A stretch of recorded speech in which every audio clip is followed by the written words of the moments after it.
What's up, ladies and gentlemen? Showtime is Blaze King with King's Critiques. And we're going to go over my thoughts for Chain Soldier Episode 1 before I watch further into it, because two things on that. Number one, I am watching it on a site that isn't proper, so I can't really give any live opinions to it as I have been for a lot of the other stuff thus far this season. Two, as I do with most shows, I am watching the uncensored version, which capping that thought on with the one character, if there are any scenes that dip into involving that, I will skip over them because that is definitely crossing a point. But with those two first thought processes out of the way to explain why I'm doing it in this fashion instead of in the other fashion, the precursor thoughts are the action scenes remind me heavily of that movie trilogy Karos. Because you got the kinda sorta CGI working with it in addition to the regular animation going on.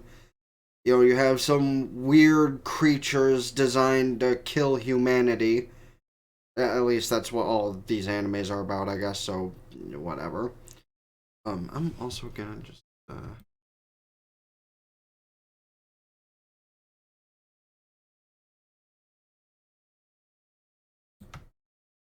yeah, that works. Anyway, thought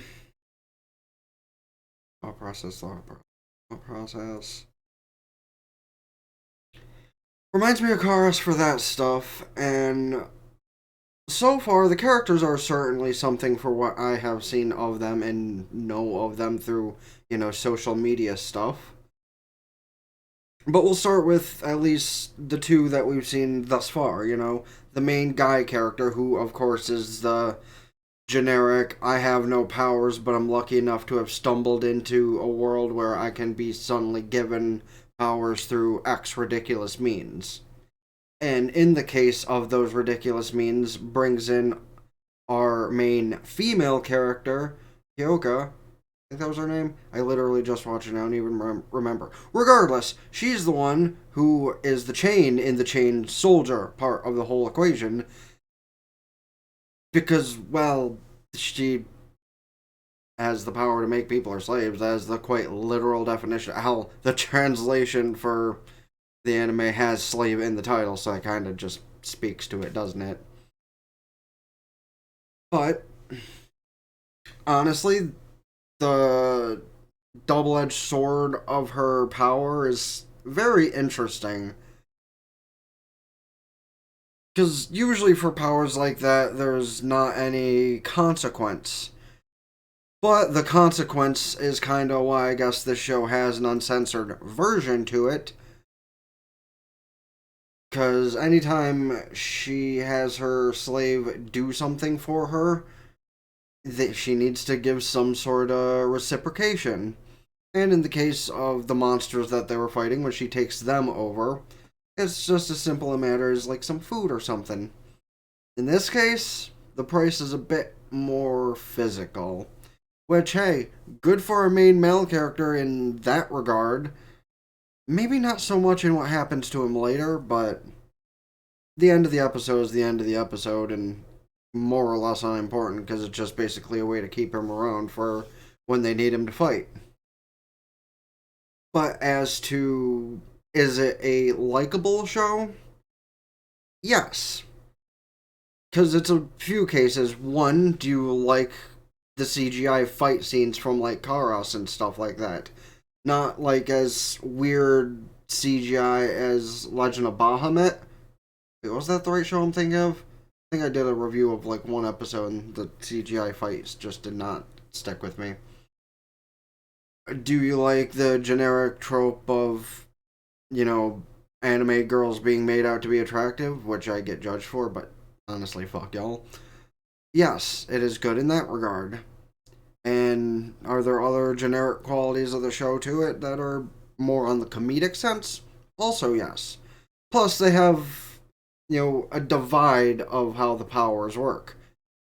In this show, only the females get the powers initially. So that makes the real world kind of more interesting, doesn't it? You have magical females in the school with normal males, and that just kind of has to coexist somehow. And the men are jealous, the women are not giving a shit, probably. Haven't seen too much on that. Maybe I will in episode 2. This is just first episode thoughts, and those are my thoughts. Episode 1, decent show so far from what I've seen of episode 2. Probably continues to be a good show. Haven't seen much of episode 3 yet, but that only aired today, so the uncensored version is not out yet either. So, but if y'all have seen the show thus far, 1 episode, 2 episodes, all 3 episodes, if you don't, wait out for the other thing like I do, then let me know how you think of the show so far in the comment section down below. Which of the girls' personalities, at minimum, are your favorites? Because, honestly, I'm a sucker for a certain way of things, so mayhaps the lead girl kinda is my favorite so far. The girl who can turn into a giant, though, seems like she's quite a gas, too. But I'll find that out more in episode 2.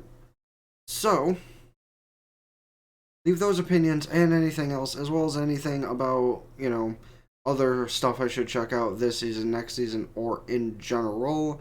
Please don't forget to hit the like button, subscribe to my gaming channel in the description down below. Ring both bells like Facebook, Twitter, keep updated with things.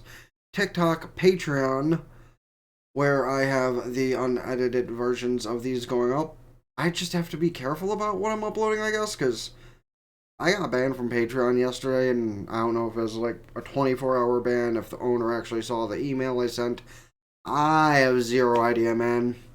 I just know what happened. It's over, so I'm gonna go back to uploading stuff.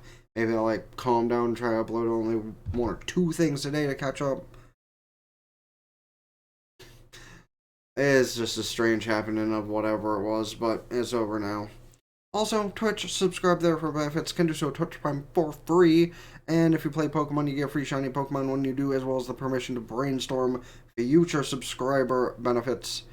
Or, of course, you need to know if any of these channels ever get to be partner on YouTube, members too, and more fun shit will happen. That all being said, it's been the Blazer King with King's Critiques out. Ta-ta for now.